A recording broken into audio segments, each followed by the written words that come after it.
pessoal, tudo bem? Professor Cristiano aqui para mais uma aula de História. Estamos entrando aí no PET 2, semana número 2. O tema de hoje é bem interessante, está aqui do lado, ó. Contestações às oligarquias, urbanização e movimento operário. Então a gente vai falar de todos os movimentos ali que contestaram o poder dos coronéis, né, naquela República Velha, naquele esquema da República Velha, né? Então nós vimos na aula anterior que durante a República Velha as oligarquias cafeeiras, né, o café e do leite de Minas Gerais e de São Paulo, os coronéis aí controlaram a República, né, controlaram a presidência e a política na República, e aí nós vamos ter movimentos sociais, movimentos militares, né, movimentos dos mais variados tipos que vão tentar contestar esse poder, né, que se encerra lá em 1930, inclusive o movimento dos trabalhadores. Então, sem demora, tem bastante coisa para a gente falar hoje, vamos para a nossa aula. Estamos aqui então com o nosso slide, né, o tema da nossa aula está aqui.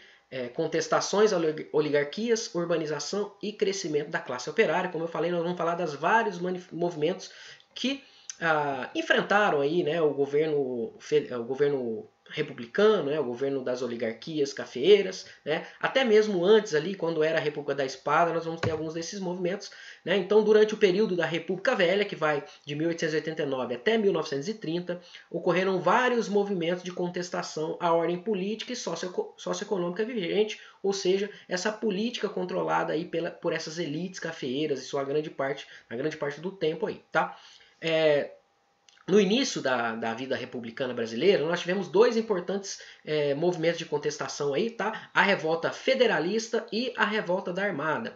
Esses dois movimentos aconteceram ainda no período que nós chamamos de República da Espada, né? No período em que os militares ocupavam a presidência, né? Primeiro foi o Deodoro da Fonseca, depois o Floriano Peixoto, né? Depois o terceiro presidente, que foi um presidente civil, né? O Prudente de Moraes.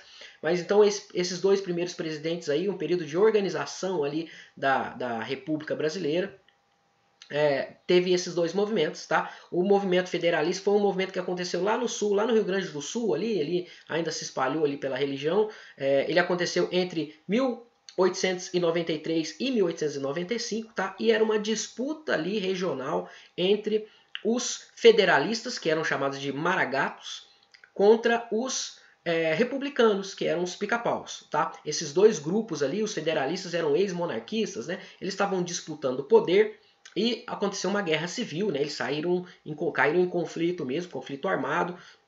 Morreu bastante gente, cerca de 12 mil mortos nesse conflito. Esse conflito foi até ali o governo do Prudente de Moraes, quando o presidente Prudente de Moraes, que fez ali um acordo com os maragatos, com os federalistas, para um acordo de paz, né? Eles foram anistiados e o grupo dos pica-paus, ou seja, os republicanos, venceu essa disputa, tá?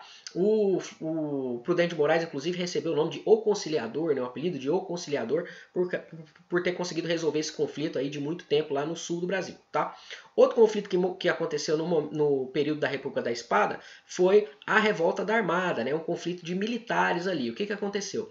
A gente tinha um grupo de militares, principalmente o da Marinha, né, que apoiavam o governo do Deodoro da Fonseca. Quando ele renuncia, né, e entra lá o segundo presidente, o Floriano de Peixoto, o grupo que era ligado ao Deodoro da Fonseca se revolta, né, e tenta ali tirar ali o Floriano do Peixoto, ou tirar o poder do Floriano de Peixoto. Floriano de Peixoto, ele consegue ali apoio do exército, tá? Então é a Marinha que apoiava o Deodoro da Fonseca contra o exército que apoiava o Floriano Peixoto. Por isso revolta da Armada, tá? Dos militares ali. Esse conflito durou também aí de 1891 até 1894. Ele aconteceu principalmente no Rio de Janeiro, mas também teve alguma coisa ali no sul, né? Inclusive alguns desses militares participaram ali do conflito dos federalistas que nós vimos, né? E os marinheiros, eles inclusive ameaçam bombardear a capital do Rio de Janeiro, com os navios de guerra ali, né? Bombardear a capital do Rio de Janeiro, mas por fim eles são reprimidos aí pelo exército, pela força do Floriano Peixoto, e o Floriano Peixoto acaba, ao vencer esse conflito, ao reprimir esse conflito, né? Com mão de ferro ali, ele foi até apelidado de Marechal de Ferro por isso, bastante enérgico ali para conter todos os conflitos que aconteceram no seu governo. Ele consegue então fortalecer aí a República Brasileira, tá? E abre caminho ali para a eleição do primeiro presidente civil, que foi o Prudente de Moraes, tá? Outros conflitos que aconteceram também, de outros tipos, tá? A gente tem um conflito que é chamado de banditismo social, né? Que é o maior exemplo é o cangaço, que é esse que está aqui, né, na imagem, né? A população do Nordeste ali, né, ela era muito, sofria muito na mão dos coronéis, né, o Nordeste era meio abandonado, não tinha muitas riquezas ali, o pessoal passava fome, né, e aí o movimento do banditismo social, o movimento do cangaço, né, foi um movimento que aconteceu então em todo o Nordeste ali, tá, ele começa ali em fins do século XIX, vai até a metade do século XX, com vários bandos de cangaceiros, né, que eram o quê? Eram bandos armados de homens nômades, né, que circulavam ali pelo Nordeste, que atacavam as fazendas, né? Atacavam ali, roubavam comida das fazendas, atacavam o sertão nordestino ali, né? Então, esse movimento ele teve um caráter importante porque ele batia de frente com os grandes fazendeiros, que eram os coronéis, né? Os coronéis que controlavam a política e tal. Então, o movimento do banditismo, apesar de eles serem bandidos, eles serem fora da lei, né? Eles atacavam os coronéis. E aí a população, que sofria muito com os desmandos dos coronéis, começou a ter uma simpatia com os cangaceiros. Eles foram vistos ali como heróis ali da população, porque eles estavam enfrentando os coronéis, tá? O movimento do cangaço também, depois, né, lá no século XX, né, na década de 20, década de 30 ali, ele também foi utilizado como arma pelos coronéis em disputas regionais. Então um coronel, né, era inimigo de um outro coronel, de uma outra fazenda, ele ia lá e contratava os cangaceiros para ir lá atacar a fazenda do inimigo dele, né? Então teve tudo isso. Os policiais que combateram os cangaceiros eram chamados de volantes, tá? Eram os guardas volantes ali, né, o destacamento dos volantes, que perseguiam esses foras da lei, né, os cangaceiros. E o movimento vai se encerrar apenas lá, já em meados do século XX, tá? Quando o bando mais famoso, que era o bando do Virgulino Ferreira, o Lampião, que é esse que está na imagem aí, né? Com a Maria Bonita ali, que era sua esposa do seu lado, o bando do Lampião foi finalmente capturado e morto, né? Já no período Vargas, né, pós-República Velha. Então é um movimento que durou muito tempo aí aterrorizando o sertão. Nós temos vários filmes, né, cordéis, que tratam aí desse movimento, até novelas, né, falando aí dos cangaceiros aí, que foi esse movimento importante de contestação à República, porque os pobres que eram explorados, né, as pessoas mais simples que eram exploradas pelos coronéis, que estavam na mão dos coronéis, viam nos cangaceiros que enfrentavam os coronéis como se eles fossem heróis, né? Então tem toda esse caráter também. Além desse movimento de banditismo, nós tivemos os movimentos messiânicos. Tá? Os movimentos messiânicos foram vários, né? Nós tivemos alguns movimentos messiânicos, inclusive ligados ali ao Padim Cícero, né? um religioso muito famoso ali do Nordeste. Mas os mais importantes foram a Guerra de Canudos e a Guerra do Contestado. Tá? A Guerra de Canudos aconteceu na Bahia ali, o líder desse movimento era um cara chamado Antônio Conselheiro, né? Ele era um religioso, um sábio ali, né? O pessoal começou a seguir ele e ele fundou um arraial, né? Um arraial chamado de Belo Monte, ali na região de Canudos, tá? Que é no interior da Bahia, em 1896, 97, ele funda esse Belo Monte e lá era tudo comunitário, né? As pessoas começavam a se mudar para lá e aí eles produziam agricultura e repartiam entre eles, né? Era uma vida comunitária ali. E nessa vida comunitária do Belo Monte, o coronel não tinha poder, né? Porque o coronel ele precisa que as pessoas dependam dele, do emprego dele, né? De viver das terras dele. Então os coronéis do Nordeste daquela região ali ficaram muito incomodados com esse arraial de Belo Monte, né, liderado pelo Antônio Conselheiro, tá aí a imagem dele. Ele era um religioso, então ele reunia as pessoas ali em volta dele com suas pregações, e as pessoas começaram a ir para lá, né, viver em Belo Monte, abandonar as fazendas dos coronéis e ir para lá. Os coronéis incomodados, claro, que chamaram o exército foi lá enfrentar a comunidade de Belo Monte, lá em Canudos, tá?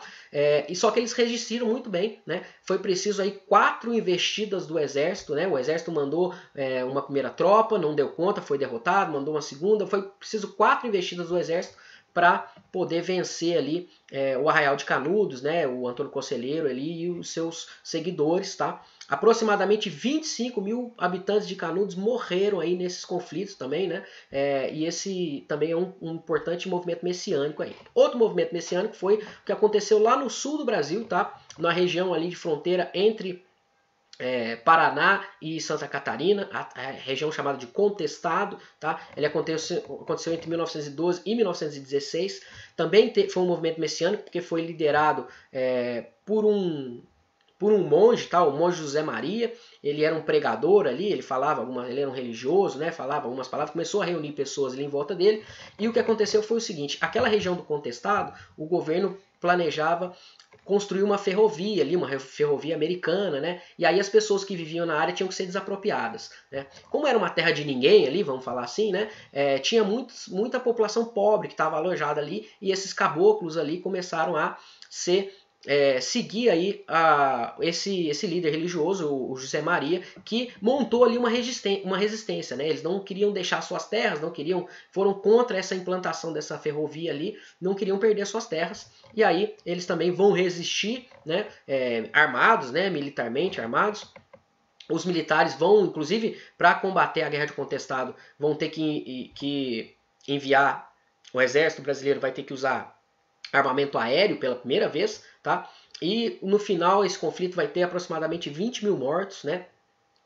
Também foi uma batalha bastante sangrenta ali, de pessoas pobres ali, né, desalojados, que se reuniam em volta de uma figura religiosa, uma figura que era vista como um messias ali, que iria salvar eles, né? Então esses são alguns dos movimentos messiânicos. Aqui nós temos umas imagens, né, essas primeiras aqui de cima e de baixo, né, mostrando ali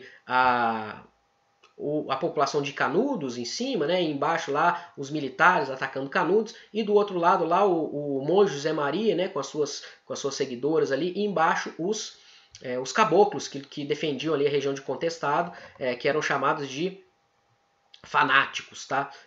Que enfrentavam ali os militares nesse conflito, tá bom? E aí o que acontece? O Brasil, né, no início do século XX, ali, ele começa a se desenvolver, né, as cidades começam a se desenvolver, né, o urbanismo, a industrialização começa no Brasil, tá? E aí os políticos brasileiros, né, e os coronéis, né, com a riqueza do café, começam a investir essa riqueza em modernização das cidades. Então, instalação de luz elétrica, né, reformas urbanas, trens, bondes, né, elétricos, tudo isso causa reformas urbanas nessas cidades, né? Essa ideia de modernização, de tornar o Brasil um país mais moderno, né? Isso acontece em Minas Gerais, né? Por exemplo, a antiga capital de Minas Gerais naquela época era Ouro Preto, tá? Eles vão construir uma nova capital, uma capital planejada aos moldes europeus, ao molde francês, né, lá de Paris. Então eles tentam com grandes avenidas, né, com um território todo planejado. Belo Horizonte foi construída para ser a nova capital, justamente com essa ideia aí, tá? No Rio de Janeiro, essa política de modernização também acontece. Só que o Rio de Janeiro é uma cidade antiga, né, então precisava passar por reformas urbanas. O centro do Rio de Janeiro, nesse momento, né, no início do século XX, ali, final do século XIX, ele estava cheio da população que era escrava, né? E depois do fim da escravidão, ela ficou ali sem ter para onde ir, ficou morando em moradias, em cortiços, em moradias populares, né? Sem muitas condições sanitárias ali boas, né? Então doenças estavam se espalhando por aquela região, né?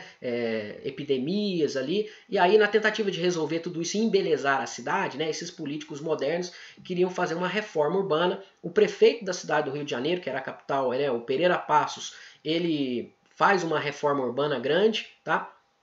Apoiado pelo Rodrigues Alves, que era o presidente do período, e aí começa essa demolição dos cortiços, demolição dessas áreas mais pobres, dessas moradias populares, a expulsão dessas pessoas ali do centro do Rio de Janeiro, para que o Rio de Janeiro se tornasse uma cidade aos moldes parisienses, né, um molde moderno, com grandes avenidas, tal, com prédios, né? E aí essa modernização vai ter como resultado a exclusão dessas camadas mais pobres do centro do Rio de Janeiro, que vão acabar se alocando ali na beirada dos morros, né, dando origem às famosas favelas aí do Rio de Janeiro, tá? E nesse processo todo, essas epidemias que estavam acontecendo, né, em 1904 o governo vai decidir fazer vacinação obrigatória. A vacinação era contra a varíola, tá? Que era uma doença da época, que estava se espalhando ali pelo Rio de Janeiro. E aí a população pobre não foi informada, de repente chegava um agente de saúde querendo vacinar eles não sabiam o que estava acontecendo, eles já sabiam que as casas deles estavam sendo destruídas e falaram assim, o governo quer me matar com essa injeção, né? E aí eles não aceitavam essa vacinação, e aí teve esse conflito conflito que ficou famoso como Revolta da Vacina, né? Acontece lá no Rio de Janeiro em 1904. Depois dessa revolta, a população quebra tudo, tal, não aceita a vacinação. Tem também um caráter moral, né? Porque para vacinar tinha que mostrar o braço, e naquela época as mulheres, né, não mostravam parte do corpo assim, né? Então tão fácil. Então tinha essa questão da moralidade também. E por fim, essa vacinação obrigatória foi proibida, né? Graças a essa reação da população na famosa revolta da vacina. Outra revolta que aconteceu no Rio de Janeiro, já no início do século XX, foi a revolta da Chibata, né? Que é esse marujo aí, né? O João Cândido foi o responsável por essa revolta.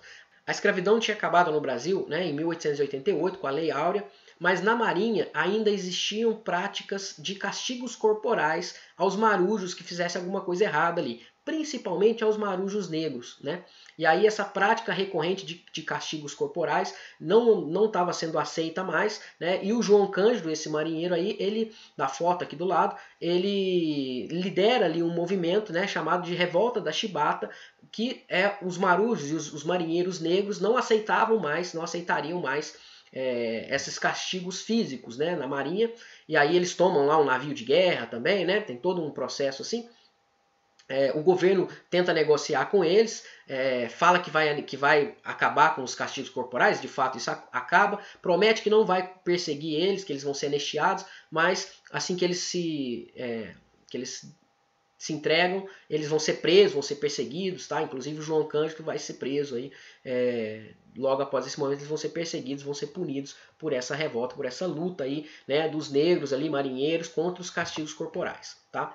Aqui algumas imagens sobre essa reforma urbana, né, que aconteceu no Rio de Janeiro. Então, olha só, aqui temos nessa primeira foto essas quadras aqui que estão cercadas, né, eram cheias de moradias populares, né, de cortiços, tal. Foi tudo demolido, tudo destruído para construir uma cidade moderna. E ali depois, né, da inauguração aí da Avenida Central no Rio de Janeiro, já com os prédios modernos, né, sem os cortiços, sem aquela população pobre que acabou tendo que ir para os morros, dando origem às favelas aí, tá? Outra coisa que aconteceu nesse período, início do século XX, né, final do século XIX, início do século XX, foi a vinda de imigrantes para o Brasil, né?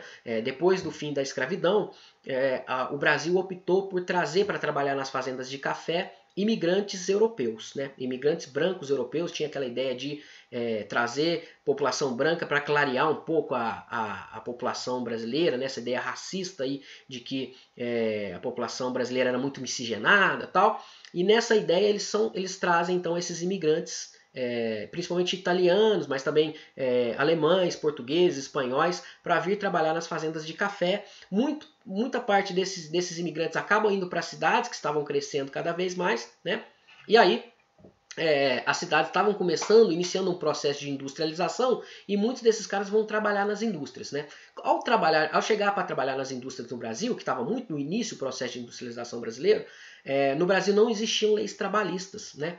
E esses caras vindos da Europa, né, onde já existia leis trabalhistas, eles começam a liderar movimentos ali, esses imigrantes começam a liderar movimentos por luta por direitos trabalhistas. Então é o início do movimento operário brasileiro, tá? Eles traziam ali essas influências lá do marxismo, né, de que os trabalhadores tinham que se unir, lutar pelos seus direitos. Então eles lutavam por melhores condições salariais, por uma carga horária de 8 horas, né, diária, porque a carga horária era altíssima, o salário era péssimo, crianças trabalhavam, mulheres grávidas trabalhavam, né, tinha todos esses problemas. Eles começaram a lutar por isso. Organizam um primeiro congresso do operariado brasileiro, já em 1906, tá? Onde eles reivindicavam aí uma jornada de trabalho de 8 horas. E aí, daí para frente, começaram esse movimento operário, começou no Brasil, começou a ganhar força no Brasil. Entre 1917 e 1920, né, só na capital federal, no Rio de Janeiro, foram mais de 60 greves, tá? E cerca de 100 greves em São Paulo, tá? A principal delas foi a greve geral de 1917, a maior greve que o Brasil teve até então, né, do operariado. Começou com um movimento feminino ali, de mulheres que reclamavam de assédio, inclusive assédio sexual nas fábricas, né, e queriam o fim do trabalho infantil, queriam moradia para os trabalhadores, queriam melhores salários, carga horária de 8 horas, né, diária. Então essa luta dos trabalhadores começa a ganhar força nessa greve geral. Essa greve geral acontece em 1917 no Brasil porque lá na Rússia, né, em 1917, acontece a Revolução Russa, né? A Revolução Russa foi um movimento dos bolcheviques, né? Que é o partido comunista russo, né? Os operários da Rússia tomam o poder na Rússia, fazem uma revolução, e aí isso vai inspirar os movimentos de esquerda, os movimentos comunistas aqui no Brasil. Inclusive, em 1922 vai ser fundado o Partido Comunista Brasileiro, o PCB, tá? E ele vai ser ali o centro aí dessas lutas, dessa organização operária nacional, dessas lutas dos trabalhadores brasileiros. Aqui nós temos algumas imagens dessa greve geral de 1917, né, que aconteceu em São Paulo, se espalhou aí para o Brasil, né? Notícias no jornal, tal. Inclusive naquela foto lá mais ao canto, nós temos as moradias, né, as vilas operárias, né, que foram resultado aí dessa greve, né, a construção de moradia para os trabalhadores, né, que nem isso eles tinham. Então, isso tudo resultado dessas greves, desse movimento do operariado brasileiro, tá? Outro movimento de resistência aí à República Velha foi o tenentismo. O tenentismo foi um movimento militar, né, de militares ali mais novos, chamados os tenentes ali, né, que estavam insatisfeitos com com a imoralidade aí da política brasileira, né, dessa República Velha, do coronelismo, do voto de cabresto, né, das fraudes eleitorais. Então eles pediam, esse movimento acontece no Brasil todo, tá, em vários quartéis aí, onde membros desse movimento, do tenentismo, tenentes ali, lideram protestos ali, né, e um movimento aí de luta contra essa política, né, da República Velha, essa política imoral. Então eles pediam a moralização da política e da administração pública, né, o fim da corrupção eleitoral, a instituição do voto secreto, né, acabar com o voto de cabresto, e a defesa da economia nacional contra os interesses estrangeiros. Esse movimento ganha força, são vários movimentos que vão explodir no Brasil aí, graças ao movimento do tenentismo, dentre eles o movimento dos 18 de Copacabana, que acontece no Forte Copacabana, no Rio de Janeiro, e talvez a coluna Prestes seja o mais importante, né? O Luiz Carlos Prestes, né, militar, ele lidera ali os tenentistas que vão percorrer o Brasil aí para levar esse movimento, esse combate aí ao coronelismo, né, à República Velha, a prática do controle dos coronéis da política. Como vocês podem ver, já no final aí da década de 20 ali, né, esses movimentos todos, o coronelismo estava perdendo força, né, a República Velha estava perdendo força, essas oligarquias estavam perdendo força, e aí elas vão perder ainda mais força com a crise de 29, né, a crise de 29 nós vamos estudar ainda, mas a crise de 29 foi uma crise econômica global aí, que atingiu inclusive o Brasil, e o café, que era o principal produto vendido, ele entra em crise, e aí esses coronéis do café perdem poder. E aí quando eles perdem poder, outros grupos que estavam insatisfeitos com a política, dentre eles os tenentes, que nós já vimos, esses militares aí, mas também uma camada burguesia ali, né, urbana, que estava insatisfeita com esse governo voltado só para os coronéis, vai fazer uma revolução, a Revolução de 30, tá, que põe fim então à República Velha e coloca no governo o Getúlio Vargas, né? Getúlio Vargas entra em um golpe de governo ali, ele toma o governo, né, com o apoio dos militares, com o apoio dessa burguesia aí, dos industriais ali nessas cidades, e toma o poder, e ele vai ficar no poder aí até 45, de 30 até 45, nós vamos estudar mais profundamente aí o período Vargas, mas interessante é chamar a atenção que Vargas, né, vai usar muito da propaganda, né, para fazer o seu nome, né, para vender sua imagem, e ele vai se apoiar nessas queixas do movimento operário, né? Nós vimos que o movimento operário estava crescendo no Brasil e ele vai lutar pelos trabalhadores aí, né? Ele vai criar legislações trabalhistas para o Brasil, inclusive a CLT, né, salário mínimo, várias leis trabalhistas aí que não tinham no Brasil, vão ser feitas no governo Vargas, querendo trazer aí esse apoio dessas camadas populares para o governo dele, tá? Então ele usa muita propaganda para fazer isso, dessa imagem dele, tá bom? Era tudo ali, na verdade, um teatrinho que ele fazia, mas, enfim, vamos ter essa característica aí do Vargas fazendo essa política trabalhista e usando isso para ganhar popularidade também entre a população. Certo? São vários temas aí, como nós vimos, né? Espero que vocês tenham gostado da aula. Façam as atividades do PET, façam a leitura do PET lá. Se vocês tiverem alguma dúvida, façam pesquisas aí para aprofundar mais sobre um determinado assunto, tá? Respondam as atividades do PET e Na semana que vem a gente volta com mais atividades, com mais matéria para vocês, tá bom? Com a semana 3 aí do PET número 2. Não se esqueçam de se esquecer, não se esqueçam de se inscrever no nosso canal, tá? Tá aqui, canal Amo História, inscrevam-se no canal e a gente fica por aqui. Até mais, um abraço.